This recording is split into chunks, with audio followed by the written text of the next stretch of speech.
अस्सलाम वालेकुम जी, मैं हूं शान और आप सभी का हमारे चैनल पे स्वागत है। दोस्तों वेलकम हो चुका है सभी का जो है ना वो खुशामदीद कहते हैं सभी को। भाई साहब सबसे पहले तो हमारे चैनल को सब्सक्राइब कर दो, क्योंकि हमारे पास 96% जो व्यूअर्स हैं हमारे वो सब्सक्राइब नहीं करते और सब्सक्राइब किए बिना देखते हैं। तो यार ऐसे थोड़ी ना चलता है जानेमन, सब्सक्राइब कर दो सबसे पहले और वीडियो को लाइक भी कर दो। तो यार सवाल सबसे बड़ा ये है कि पीएसएल के प्लेऑफ्स जो हैं वो बहुत करीब आ चुके हैं और अब सवाल ये पैदा हो रहा है कि कौन जाएगा प्लेऑफ्स में, क्या सिचुएशन है पॉइंट्स टेबल की, किसको कितने मैचेस जीतने हैं प्लेऑफ्स खेलने के लिए और अभी क्या सिनेरियो बन रहा है टीम्स के दरमियान, कौन कहां खेलने वाला है, कौन कहां जाने वाला है। ये सवाल जो है वो बड़े पैदा हो रहे हैं, हर किसी को ये बात जानने की जरूरत है और मैं भी यही चीजें डिस्कस करने वाला हूं कि पॉइंट्स टेबल की सूरत हाल क्या है। अगर पॉइंट्स टेबल पर नजर दौड़ाएं तो कल का मैच जो था लाहौर कलंदर और इस्लामाबाद यूनाइटेड के दरमियान, उसमें लाहौर कलंदर की जीत के बाद जो है ना वो एक एक्साइटमेंट सी पैदा हो गई है पॉइंट्स टेबल के। आप जो है ना वो जरा जोश सा बन रहा है, अब लग रहा है कि जैसे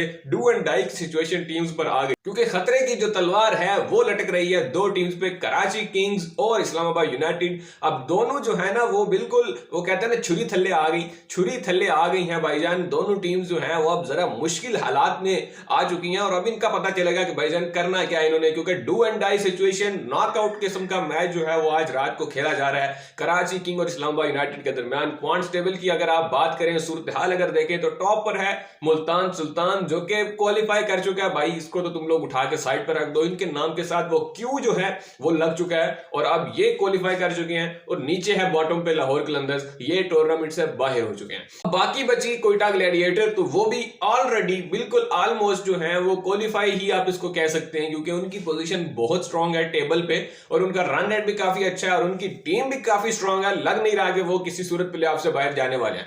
अब बात रह जाती है सिर्फ और सिर्फ तीन टीम्स के दरमियान जो हैं, बाबर आजम की पेशावर ज़ल्मी, शादाब खान की इस्लामाबाद यूनाइटेड और शान मसूद, शान द लेजेंड मसूद की कराची किंग। तो भाईजान इन तीन टीम्स के दरमियान मुकाबला बड़ा टक्कर का होने वाला है। अगर कराची किंग की बात करें तो आज का मैच उनके लिए उतना ही अहमियत का हामिल है जितना इस्लामाबाद यूनाइटेड के लिए। दोनों टीम्स को यह मैच जीतना लाजिम होगा, लेकिन कराची किंग के पास एक चांस यह है कि कराची किंग के अभी 3 मैचेस बाकी हैं, तो अगर वो आज के मैच में खुदा न खास्ता शिकस्त का उनको सामना होता है तो अगले मैच में भी उनके पास एक वो अगर मगर वाला चांस जो है वो जरूर मौजूद होगा। और अगर मगर के चांसेस कराची किंग के पास इस वक्त सबसे ज्यादा है और कोयटा ग्लैडिएटर तो अभी उनके 3 मैचेस बाकी हैं, 9 पॉइंट्स के साथ वो टेबल के नंबर 2 पर बैठी है। तो उनके लिए तो ये जो है वो टूर्नामेंट बिल्कुल कोई मुश्किल दिखाई नहीं दे रहा प्लेऑफ्स खेलना। और पेशावर ज़ल्मी भी जो है वो अपनी एक स्ट्रॉन्ग पोजीशन बना के रखी हुई है। जिस तरह से पेशावर ज़ल्मी के कप्तान बाबर आजम उनकी कप्तानी कर रहे हैं, जिस तरह से उनको लेकर चल रहे हैं, वो जो है वो एक डिफरेंट सिनेरियो है पॉइंट्स टेबल का, बिल्कुल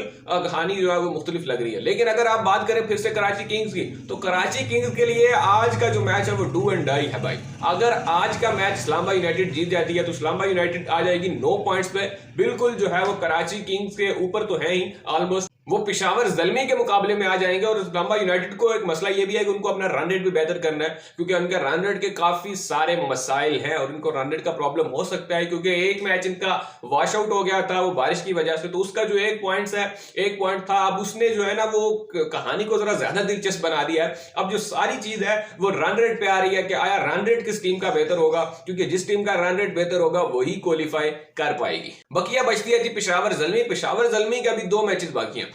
अगर पेशावर ज़ल्मी अपने दोनों मैचेस हार जाए और कराची किंग जो है वो अपने दोनों बकिया मैचेस नहीं, अगर तीनों मैचेस हैं तो तीनों जीत जाए या 2 रह गए या तो दोनों जीत जाए, तो फिर एक ओपन चांस होगा कराची किंग के पास और ये इस्लामाबाद यूनाइटेड के पास। मतलब फिर ये दोनों टीमें क्वालिफाई कर सकती हैं और पेशावर ज़ल्मी जो है वो क्वालिफिकेशन की रेस से बाहर हो सकता है। लेकिन ऐसा होता हुआ दिखाई नहीं दे रहा, क्योंकि पेशावर ज़ल्मी ने जो रिदम पकड़ा हुआ है और जिस प्लानिंग के साथ और जिस जो है वो कैप्टेंसी के साथ, जिस माइंडसेट के साथ वो जा रहे हैं, उनका तो निकलते हुए दिखाई नहीं दे रहे, ना कोयटा ग्लैडिएटर बाहर जाते हुए दिखाई दे रही है। तो 2 ही टीम्स है जिनके दरमियान अब दंगल सजा हुआ है और वो है जी कराची किंग और इस्लामाबाद यूनाइटेड। दोनों के बीच में कौन जाएगा कौन नहीं, क्योंकि एक तरफ जो है वो अप्रोच है ठंडे मिजाज वाली जो कि कराची किंग है, उनके पास सारे पुराने खिलाड़ी शेब मलिक, कैरन पोलार्ड, एक्सपीरियंस वाले जो खिलाड़ी हैं वो है ठंडे मिजाज वाले लोग हैं, जबकि दूसरी तरफ है जी इस्लामाबाद यूनाइटेड जिनको बर्गर्स कह लो या कुछ भी कह लो, लेकिन इनकी एक ही टेक्निक है। जैसे इंग्लैंड की बेसबॉल है तो ये हमारी इंग्लैंड है भाई पीएसएल की, इनकी एक ही टेक्निक है, मारो मारो और मारते जाओ। और बस यही कुलिया जो है इनका चलता है और अभी तक चलता आया है, और इसी कुलिये के साथ ये खेलते हैं। तो अगर इनका यही पैंतरा रहा, इसी के साथ ये खेलेंगे, तो फिर कहानी बड़ी दिलचस्प हो जाएगी। आज का मैच जो है वो डिसाइड करेगा एक हद तक कि कौन जा रहा है प्लेऑफ्स में और कौन नहीं।